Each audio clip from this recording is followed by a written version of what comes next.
Welcome back. For this next section, we're going to create a special type of trigger that's going to be extremely useful for building our levels.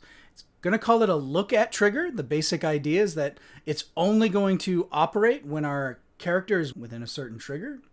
And if our player is within that trigger and they're looking at an object, we're going to make sure that the player looks at the object for a certain amount of time before it activates. This is useful for things like if you want to have, a jump scare. You may want to make sure that the player is looking at where the jump scare is going to occur before it happens. So what I've done is I've just taken the normal level and I modified it a little bit, because what I want to do is I'm going to have this little gnome over here. There's an explosion particle effect that's alongside him that's been set to not auto-activate. Auto-activate has been turned off. So I'm going to have that particle effect activate when I want this gnome to explode. But I don't want him to explode just because I've looked at him as I'm running around here in the world. What I want to make sure is that my player has gone all the way up to the top and that they've kind of stood on this little platform that I made and looked at the gnome. So if I come through here and my player's just running up to the top and they happen to run up, but they decide, oh, they're not going to look in that direction, right? They're just going to move to this location, but they're not looking at the gnome. I don't want it to explode and I didn't see what happened. I want to make sure that they're looking at it. And I don't want it to be at the edge of the screen because I don't want it to blow up over here. So I want to make sure that it's in the center of the screen at some point. And again, I don't want to have them be able to whip by really fast and have that cause it to explode. I want to make sure that they look at it for at least a small amount of time so that we can then activate it after they've been looking at that gnome for that time period. So that's my goal. So here's what we're going to do. I'm going to head over to my little gnome and I'm going to start by making him an object that I can tell to explode. I'm going to make him into a little exploding gnome instead of just a static mesh actor. But in order to do that, I'm going to want a parent class that's going to represent any static mesh actor that I can interact with. And so we're going to do this so that we can then load that into our look at trigger so that we can tell it to activate when we want it to activate. And we can tell it to end activate if we had something that would work in that way. So to do that, I'm going to start by creating a new blueprint class. It's going to be a child of static mesh actor because that's the base that everything's going to be based on. And as I create that, I'm going to give it a name. I'm calling mine BP because that's kind of my naming scheme is to start with BP.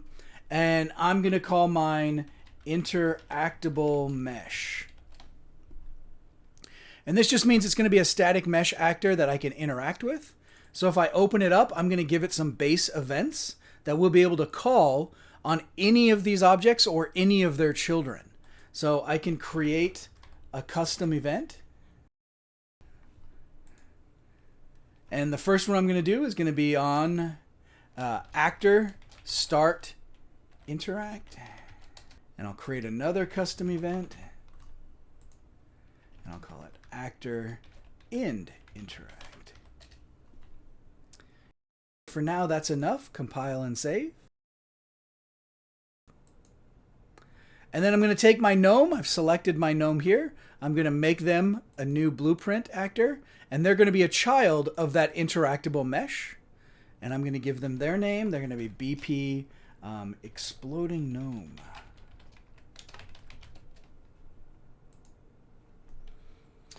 And so now we'll see that my exploding gnome has the gnome static mesh. And it's a static mesh actor. But if I go to my event graph, I'll be able to add the components or add the events from the parent class. So here's where I'm going to add that event. So there's my start interact. There's my end interact. All right, so now I'm going to have what happens when these events are called. So when we tell this actor to start interacting, what I'm going to end up doing is I'm going to tell a particle system to emit. So I'm going to need a variable for which particle system is going to emit. So I'll call this emitter, expose it, make sure that its type is emitter.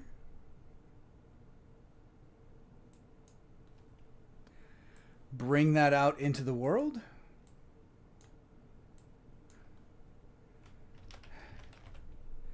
And we're going to activate it. So here's activating the particle system component that's on that emitter. And we're going to say when I tell it to start interacting, right, we will activate, which causes that particle system to play and explode. And then I'm going to go ahead and destroy or remove my gnome because it's going to look like he blew up. So destroy actor, target is myself. So there we go. That's going to blow up my gnome. They're going to explode and disappear when I tell them to activate that setup. So I can save, compile. I can go back to Unreal. I need to make sure that in my default settings for my gnome, right, that I set that emitter. So here's the emitter. I'm going to make sure I set that to my explosion. And so now when this activate event occurs, it's going to cause this explosion to go off and destroy my gnome. My gnome will be removed from the world. Right now, it's connected to anything as long as it's going to be a child of interactable mesh. And then that child class can then be used to do whatever you want to do when you activate, so that we can connect to any interactable mesh. Same trigger could connect to a door, same type object could connect to a set of rocks that are going to fall down, or an animation that's going to play. Whatever mesh we want to have interactable, we can connect to. So to make this work, we're going to need to define the area in which it's going to check for whether or not we're looking. And so I'm going to create one of our box triggers. So here's our trigger box. And that trigger box is going to be located where we want them to be able to start looking. So if I'm not inside this box, I'm not going to bother looking for the objects. So I will move it into position where I want it to be. This one can be scaled up a little. All right. So if I'm inside of this volume, then I'll do my looking, and this will be my look trigger. But if I'm not in that volume, it won't count as looking. So the whole time I'm running around on the ground, it's not going to count as looking. It's only when I'm up on this kind of top point and inside of this volume that we're going to be able to look. So I'm going to take that trigger box. We'll make it into a blueprint. The blueprint is a child of trigger box because it's going to act like a trigger box. And I'm going to give it its name, BP look at trigger.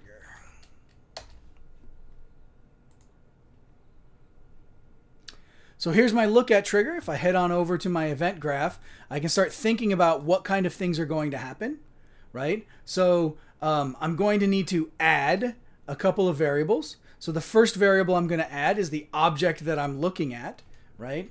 Object to activate. It needs to be exposed so that we can hook it up. And it's going to be a type of that interactable mesh. So here's my BP interactable mesh. That's the object that I'm going to try and activate. We want to make sure that we're trying to see if we're looking at this object, but to look at an object, we're going to be using event tick. Now, event tick runs every single frame draw. We don't want that running when we're not inside of our location trigger. So if I'm not in that trigger, I don't want to even worry about checking if I'm looking or not. So what we're going to do is we're going to turn off that tick by default, and then we'll turn it back on when we go to use it. So the way we're going to do that is we're going to actually start by saying, is the player already inside of the box? Because what if they spawned into the world and they were inside of that box? So we're going to do a function called isOverlappingActor. And this will return true if the two actors are overlapping. It'll return false if they're not overlapping, right? So the first thing that we're going to do is we're going to come off of this and we're going to do a branch based on that. And the idea is going to be that if there's a branch, so we'll hook up that condition. We're checking if our self is overlapping, and we want the player pawn. So we're going to get player pawn. Remember, the pawn is the character that we're moving around in the world. So this will check if the player pawn is overlapping ourselves, the look at trigger. So if we're already overlapping, I want to start enabling my tick. So we're going to set our tick enabled. So here is set actor tick enabled. If we are overlapping, true, then our tick on ourselves will be set to true. If we are not overlapping here, false, then we can set actor tick enabled to false. Now, one of the things that you'll notice is that the value I'm setting this tick to is exactly the same as the value of the branch.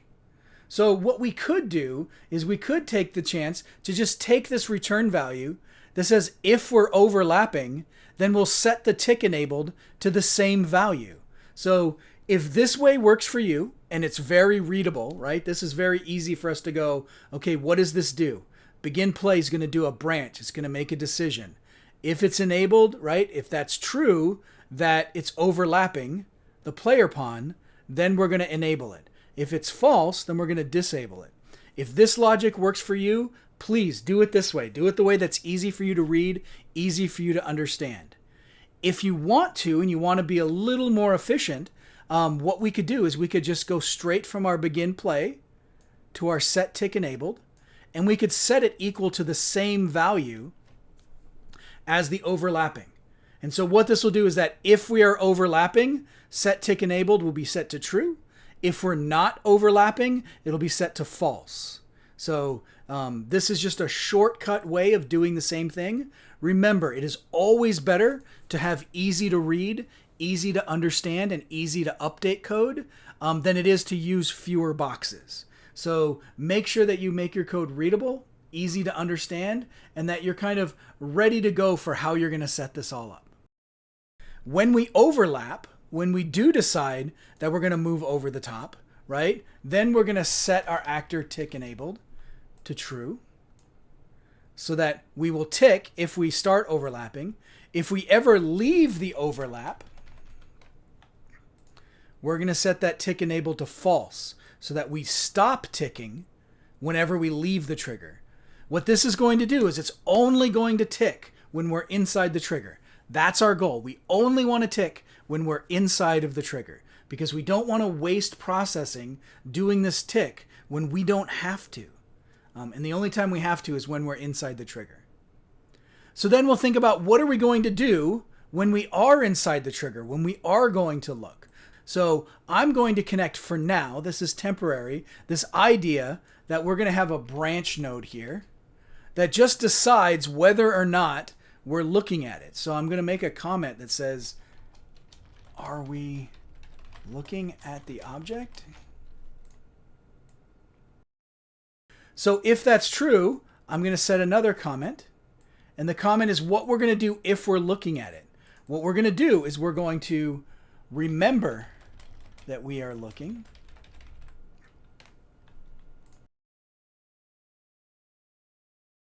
Right? We're going to take this comment after we remember that we're looking. What we're going to do is we're going to wait for our delay to happen. After our delay happens and we've looked, we're going to check to say, are we still looking, right?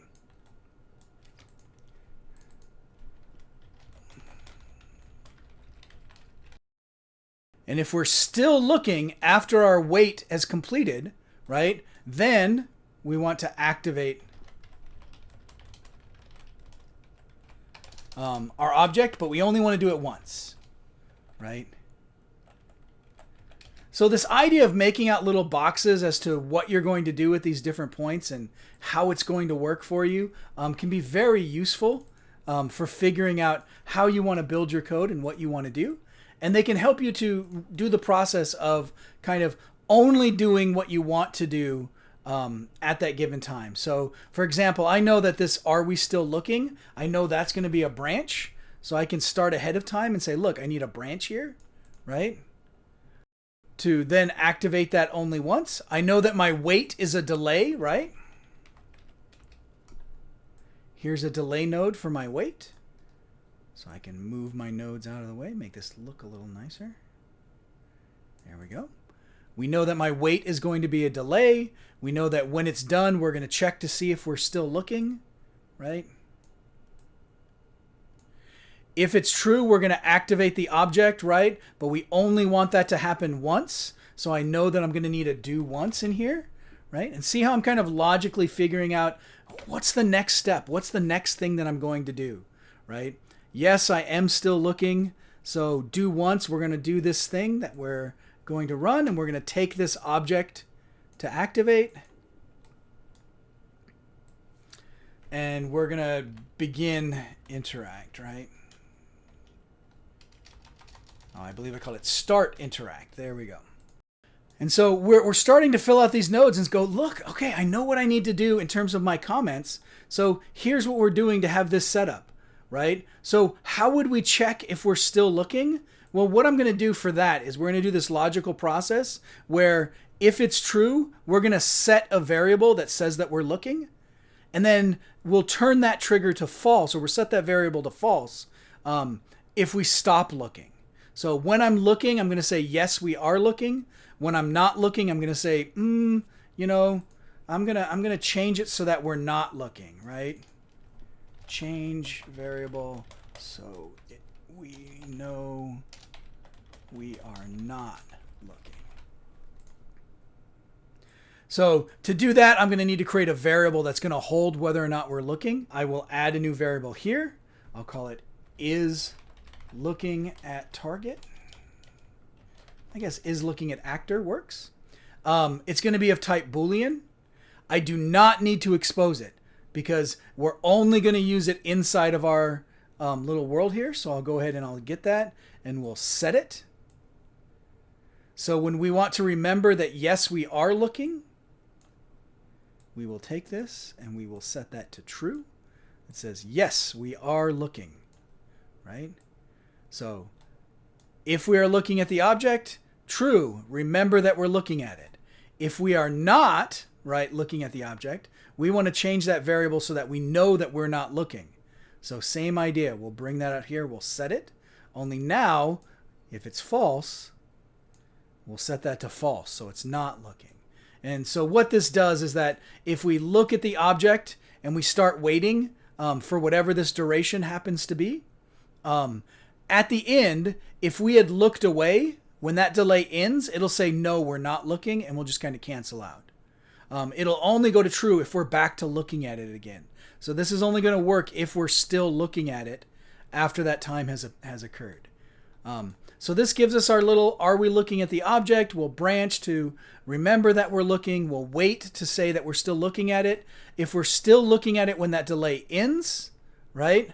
Then we're going to do our action once, right? Because that's going to say that we're going to activate it, that we're looking at it. If we're looking at the object and it comes up false, we're not looking at the object, we're going to say we're not looking at it so that we don't run that action when our delay ends. So that if our delay comes to an end, we don't run our action that's going. Now we just need to write this idea of, are we looking at the object, right? So what I'm going to do is I'm going to go ahead and I'm going to create a macro, or actually I'm going to create a couple of macros that are going to determine whether or not we're looking at a specific object that's coming in. So I have my object that I want to see that I'm looking at. So I know I'm going to need to get that object. So here we go. I've got that object that we're going to look at. And I'm going to need to create a macro that takes this object in and tells us whether or not we're looking at it. So the truth is, rather than this branch, I'm going to make a macro that has two exits, just like this branch does. One exit that comes out if it's true, one that comes out if it's false. So I'm actually going to put this branch inside of the macro that I'm going to make. So I'm not going to need it here when we get to that point, but we'll see that when we get there. I'm going to create this macro inside of my macro library. That way I have it anytime I want to check, are we looking at an object? Is it within that range? So if I go back here, I can go to my macro library, which I already have this macro library created. Previously, I made a player class to see if it's the player, which since I have this, I really should put that on my trigger to make sure that it's the player that entered the trigger. And that's really quick and easy for us to add. So I'll add that in the future, how we can put that in there. We made this kind of fake one just to show that we could make stubs that could be filled in later. So I'm going to add another macro here. And this macro I'm going to look at is player look at actor.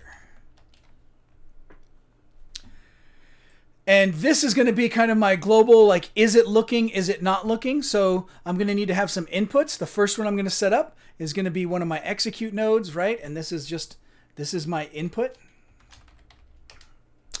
I'm going to have my outputs, which I'm going to need 2 of those. One of them for player is looking at object, and one for player is not.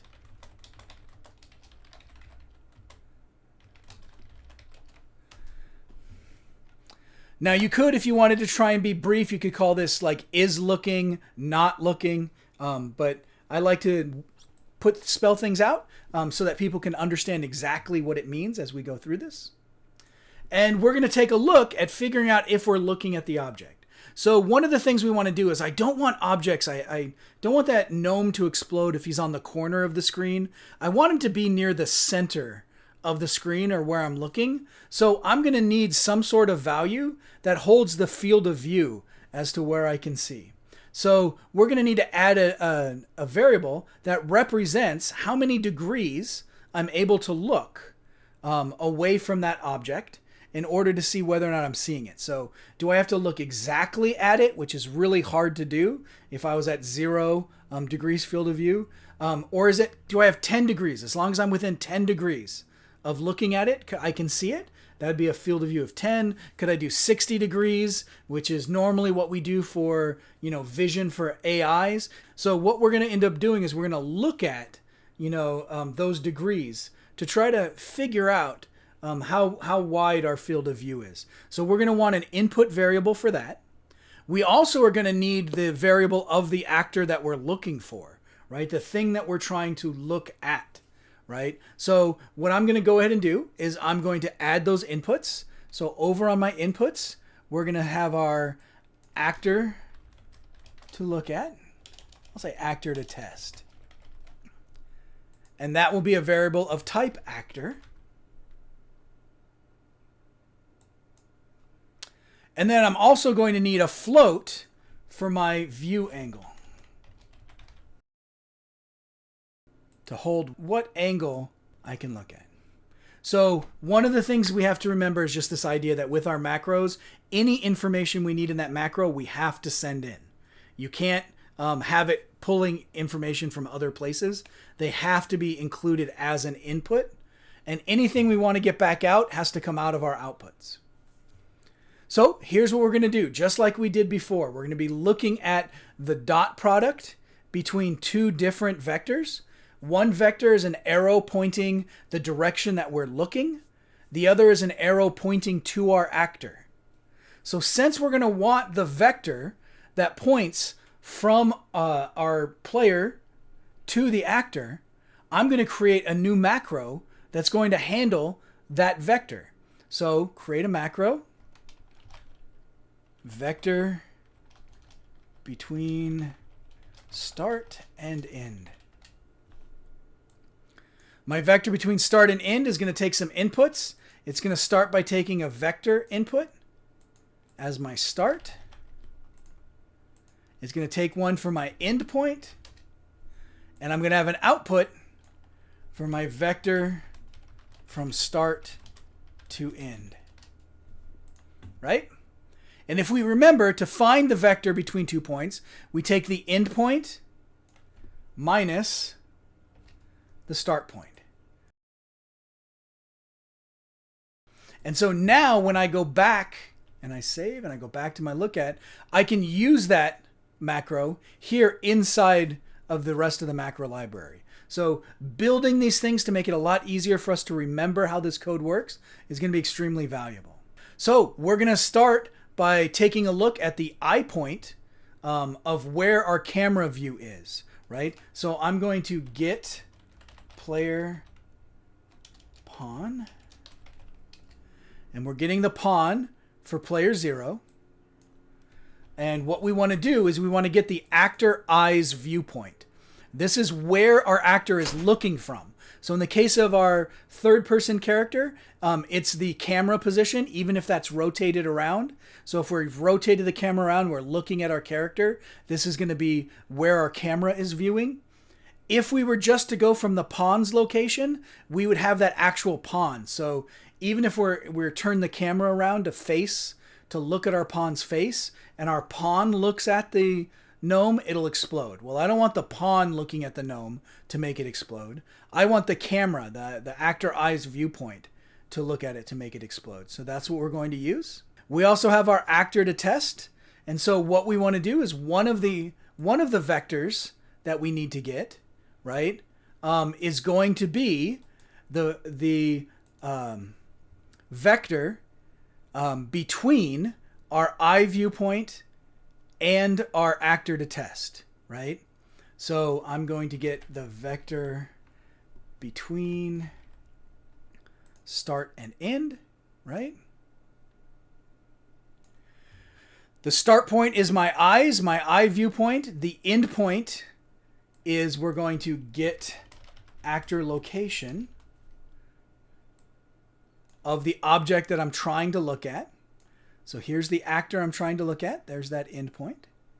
So this gives me one vector, the vector between the start and the end of these. The other vector that I want is the forward vector of my viewpoint. Which direction counts as forward? So I'm going to come out of my out rotation, and we're going to get forward vector. And that's going to give us our other vector that we're looking for. If I were to take these vectors and I were to normalize both of them, we were to normalize them, make them so that they're a distance of 1. So if I come out of here and we're going to normalize this vector, and we're going to normalize this vector. If I have the normalized versions of these vectors, normalized means that the length of that arrow, the magnitude, is 1. If I normalize these vectors and then I do the dot product, the answer is going to be the cosine of the angle between them. I know that's kind of weird. It's a little bit of trigonometry. You're going to have to think back as to how those kind of work. Don't worry too much exactly about the math. We're just going to think about, what it means. The idea is that if I'm going to take these and I do the dot product. So remember, here's my dot product. This answer is now the cosine of the angle between them. So it's going to tell me what the angle is, but it doesn't tell me how many degrees. It tells me the cosine of the angle. So if I want to take a cosine and convert it back to the degrees, that's where we're going to look for what's called the arc cosine. So there's a cosine in degrees, or this a cos d, right? It's the arc cosine in degrees. And what that does is it takes this cosine that I'm going to get from my dot product and turns it into the number of degrees. So this is now the number of degrees between these two lines. So if I have an arrow pointing out the direction I'm looking, and I have another arrow that's pointing to my object, I now know how many degrees are between the two. So if those are less than my field of view, I'm looking at it. If they're greater than my field of view, then I'm not looking at it. So we're going to be creating a branch that's going to take in whether or not this is less than or equal to our view angle that we're trying to view.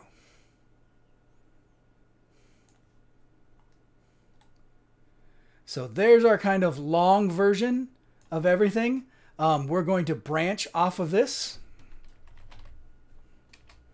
And of course, if the branch is true, then you are looking. If it's false, then you're not looking.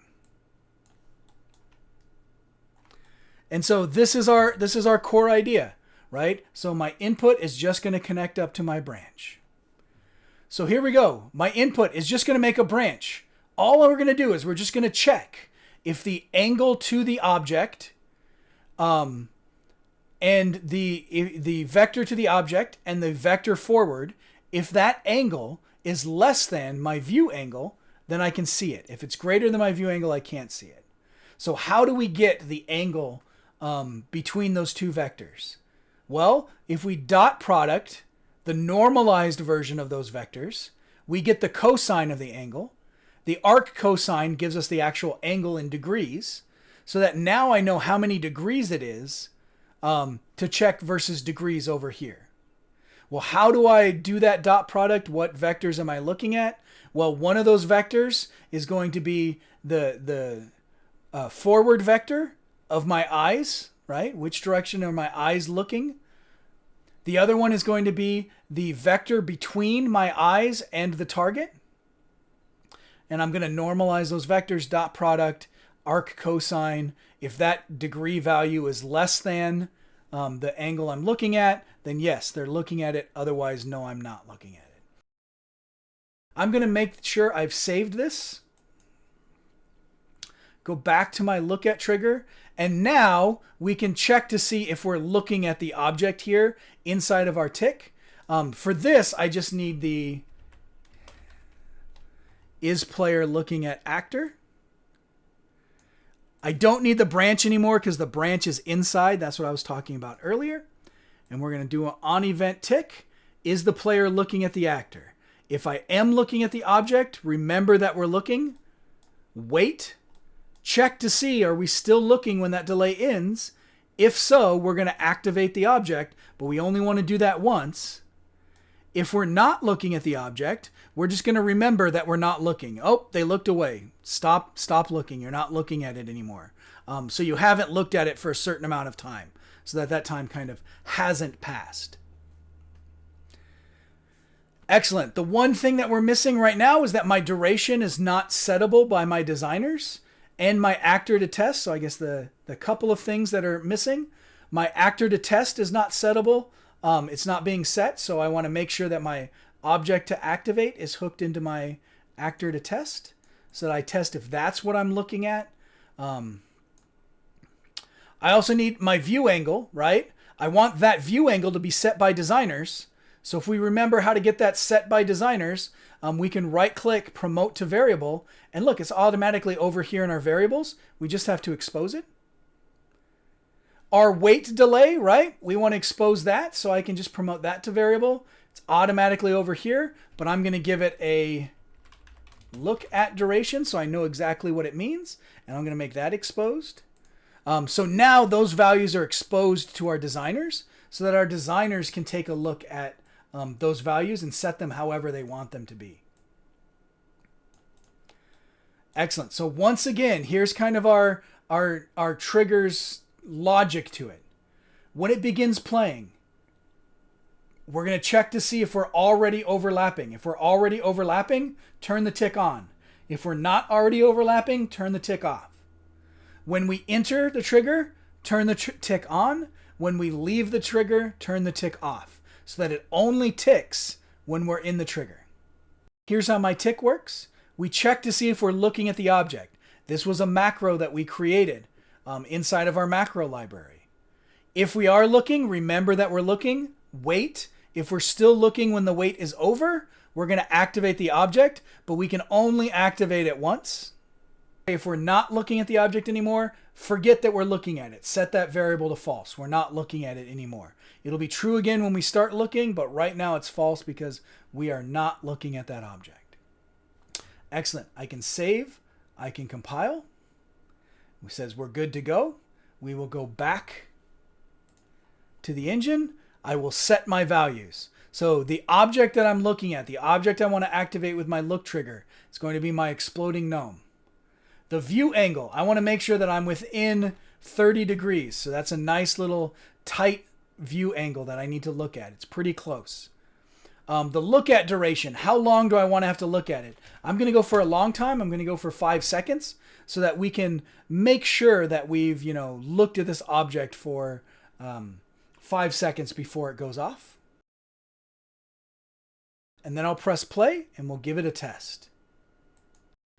So before we test, there is one thing that I forgot to hook up here, is that as we were going through, we were checking to see if we're still looking. We haven't kind of checked that for real because I didn't hook up the condition of whether or not we're still looking to this branch node. So I'm going to do that now. I'm going to get my is looking at actor and I'm going to check if that's true, because we were just assuming that we were always still looking after that wait delay. So we'll make sure that we have that set up before we continue. Now, if I save and compile, I should be able to go back and we should be able to see this in action. So if I press play, here's our object. It doesn't explode normally.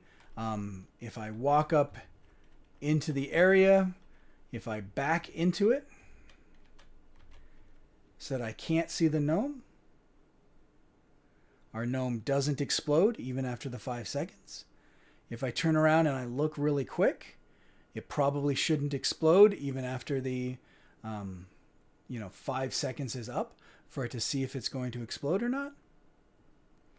But if I come back and I look at that gnome and I kind of get it within my range and I wait for 5 seconds, boom, the gnome blows up. A lot of times you probably don't want that to be like a full 5 seconds. That was a really long example there. So what I'm going to do is I'm going to go back. So you'll see these messages, these error messages. It's because I blew up the gnome. I destroyed him when I blew him up. If I didn't want those, then I wouldn't want to, blow up the gnome or to delete him and use him as my check. But I'll go ahead and leave that for now as it's going.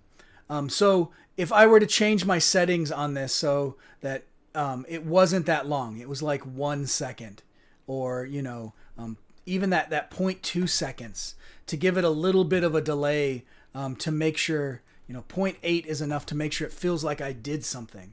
So now if I come up here and I've got this right, if I'm not like explicitly looking at it, it's not going to blow up. If I zoom past, it doesn't blow up.